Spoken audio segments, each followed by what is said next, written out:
Good morning, students. I hope you all are fine and having a good time at your homes. Okay, studying well and indulging yourselves in indoor games, and your studies are, of course, there. There is a lot of things to learn, to read. Okay, so keep studying. So, we have done till less paragraph 9 of the chapter 1 that we were reading, An Uncomfortable Bed, which is written by Guy de Maupassant. Okay, so till now we know the story, what has happened, that the writer, he has gone to Picardy with his friends in an autumn season, and he is suspicious that he is to be the victim of a practical joke that his friends are going to crack on him, right? There's overjoy, सब लोग बहुत ज़्यादा खुश हैं at the dining table. He's suspicious of that. उनको doubt होता है कि इतने खुश क्यों हैं ये लोग, इतने खुश होने की तो कोई बात नहीं है. Everybody is laughing in an exaggerated fashion, means सब कोई ज़रूरत से ज़्यादा, जितना होना चाहिए उससे ज़्यादा ही खुश है, या खुश दिखा, हंसी खुशी चल रही है वहाँ पे. So the writer is suspicious about all these things. He goes to bed when it is the time to go to bed. He goes to his room with a candle in his hand. He shuts the door behind him and he's standing checking everything, the wall, the ceiling, the floor, the hangings on the wall, everything in the room. And he does not find anything regarding which can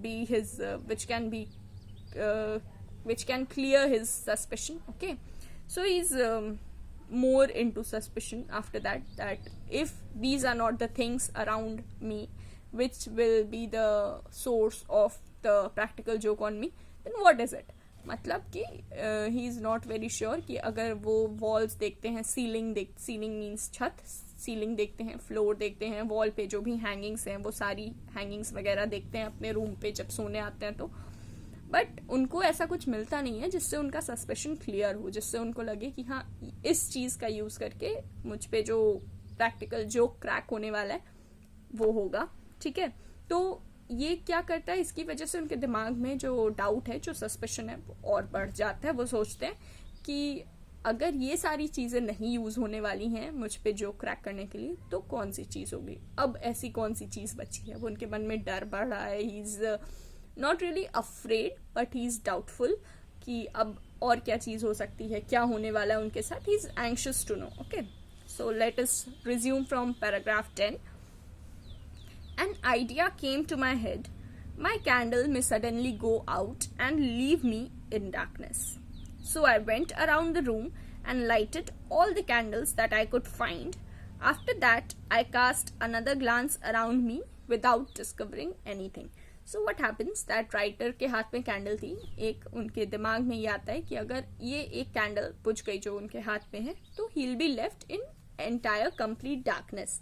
चारों तरफ उनकी सिर्फ darkness होगी and there will be nothing. So उन पे joke, जैसे अंधेरे में हमें ज़्यादा डर नहीं लगता, वैसे ही अंधेरे में वो सोचे कि अगर ये कैंडल बुझ जाती है तो अंधेरे में उन्हें और ज़्यादा डर लगेगा, तो उन्हें क्या करना चाहिए.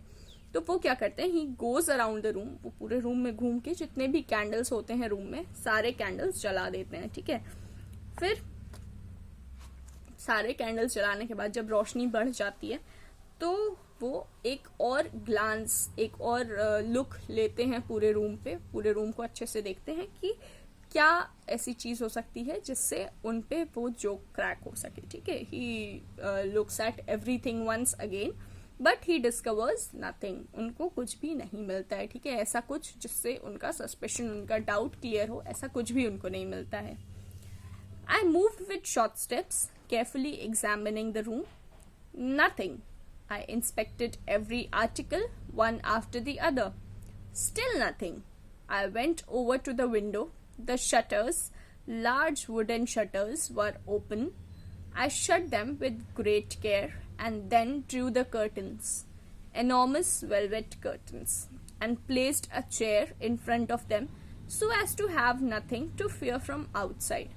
तो क्या होता है कि राइटर जो हैं वो छोटे छोटे शॉर्ट स्टेप्स लेते हैं, क्योंकि बड़े बड़े अगर वो स्टेप्स लें और किसी चीज़ पे फिसल जाएं तभी डोर खुले, उनके सारे फ्रेंड्स आ जाएं, हंसने लगे, तो it will be a matter of joke for him.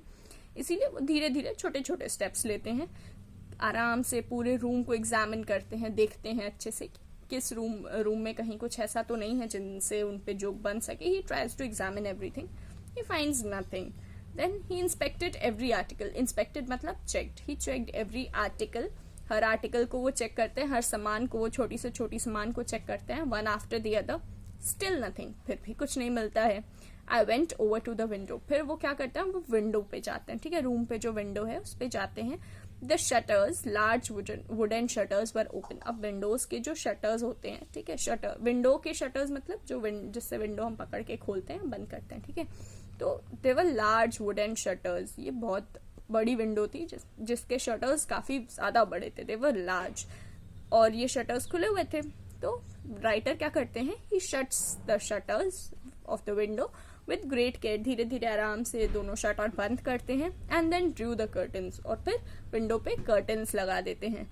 And how are the curtains, they were enormous velvet curtains. Enormous मतलब very big in size. Okay, so the curtains were very big in size. They were velvet. Velvet क्या होता है, एक material होता है, cloth material. Okay, fabric जिसे हम कह सकते हैं. ठीक है, तो वेलवेट के लार्ज, बहुत बड़े कर्टन्स लगे हुए थे विंडो पे. ठीक, ही placed a chair in front of the curtains. अब क्या करते हैं राइटर कि वो सारा विंडो कर्टन्स वगैरह लगा देते हैं. उसके बाद इसके सामने एक चेयर रख देते हैं. अब चेयर रखने से क्या फायदा होता है कि वो विंडो टाइटली क्लोज हो जाती है, बाहर से खुल नहीं सकती. ठीक है, so the writer has nothing to fear from outside. अब राइटर को इस बात का डर नहीं है कि बाहर से उन पर अटैक हो सकता है या बाहर से उन पे कोई आ सकता है बाहर से जो उन पे जोक क्रैक कर सके. ठीक है, तो क्या होता है कि वो विंडोज बंद कर देते हैं, उसके सामने चेयर लगा देते हैं. Everything is fine now. ठीक, लेकिन अब भी राइटर को थोड़ा सा डर है, होगा ही, ऑब्वियस सी बात है, उन पे जो क्रैक होने वाला है. He can feel, he has the vibes that he is going to be the person on whom the joke is to be cracked. He is going to be the target of the joke. Then I sat down cautiously. The armchair was solid. I did not dare to get into the bed. However, the night was advancing and I finally came to the conclusion that I was being foolish. Writer के मन में suspicion है. वो धीरे से cautiously, एकदम aware होके आराम से बैठ जाते हैं. ऐसा ना हो कि वो चेयर पे बैठे एंड चेयर टूट जाए तो उनका मजाक बन जाएगा. इसीलिए वो क्या करते हैं कि sat down cautiously on the chair. और जिस चेयर पे वो बैठते हैं, it is an arm chair. Arm chair मतलब जिसपे हाथ रखने की जगह हो किनारे. ठीक है, the arm chair was solid. It was not very light. ऐसा नहीं लग रहा था उस पर बैठ के कि वो टूट जाएगा. ठीक है, I did not dare to get in to the bed. अब राइटर क्या कहते हैं कि आर्म चेयर पे बैठे, वो आर्म चेयर वो सॉलिड था, लेकिन उनकी हिम्मत नहीं हुई बेड पे बैठने की. क्यों? क्योंकि अगर बेड टूट जाए या बेड के नीचे पापड़ वगैरह रखा हो, ऐसी चीजें होती है ना प्रैक्टिकल जोक्स में, तो उनकी हिम्मत नहीं हुई बेड पे बैठने की फिलहाल. लेकिन फिर धीरे धीरे रात बढ़ने लगी. द नाइट वॉज एडवांसिंग मतलब रात बढ़ने लगी. And I finally came to the conclusion that I was being foolish.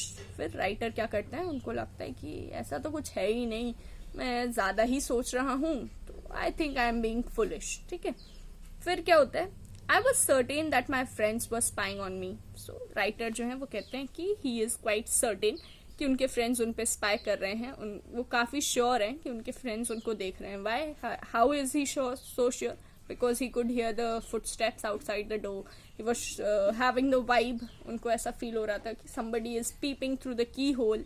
ठीक है, ये सारी चीजें उनको फील हो रही थी. तो he knew that his friends were spying on him, waiting for the success of whatever joke they had prepared. So his friends, they were waiting. They were eager to see the joke being cracked on the writer. ठीक है, friends wait कर रहे थे इस joke का कि जब वो राइटर पे क्रैक होगा, राइटर का रिएक्शन कैसा होगा, वो भागेगा, दौड़ेगा, हंसेगा, गिरेगा, जो भी. ठीक है, so they were waiting for this to happen.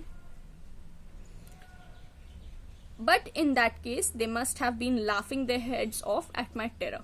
ठीक है, तो अब क्या होगा कि अब तो उन राइटर को तो कोई जोक मिला नहीं, कोई ऐसी सामान मिली नहीं जिससे उन पे जोक क्रैक हो सके. ठीक है, तो writer was thinking that his friends must be laughing their heads off, मतलब बहुत ज्यादा हंस रहे होंगे. They must be enjoying the scene of the writer being so terrorised, so afraid of the joke. ठीक है, मतलब अगर हम किसी पे जोक क्रैक करने वाले हैं, हम उसको हिंट्स देते हैं छोटे छोटे, हम उस पर हंसते हैं, धीरे धीरे फुसफुसाते हैं, बात करते हैं, उसको थोड़ा ऐसा डाउट होता है कि मेरे पे कोई जोक क्रैक होने वाला है.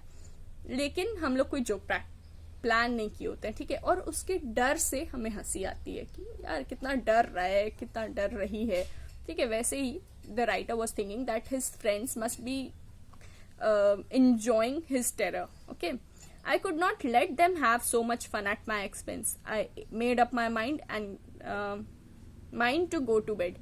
अब राइटर को लगता है कि अब बहुत हुआ, अब मैं खुद पे उनको हंसने का मौका नहीं दूंगा. I cannot make them laugh at my expense, at my cost. ठीक है, मेरे डर से मैं उनको हंसने नहीं दूंगा. So what does he do? He makes up his mind कि सोने चलते हैं. He makes up his mind to go to bed. ठीक है, तो पैराग्राफ 13 से हम लोग कल पढ़ेंगे, ठीक है.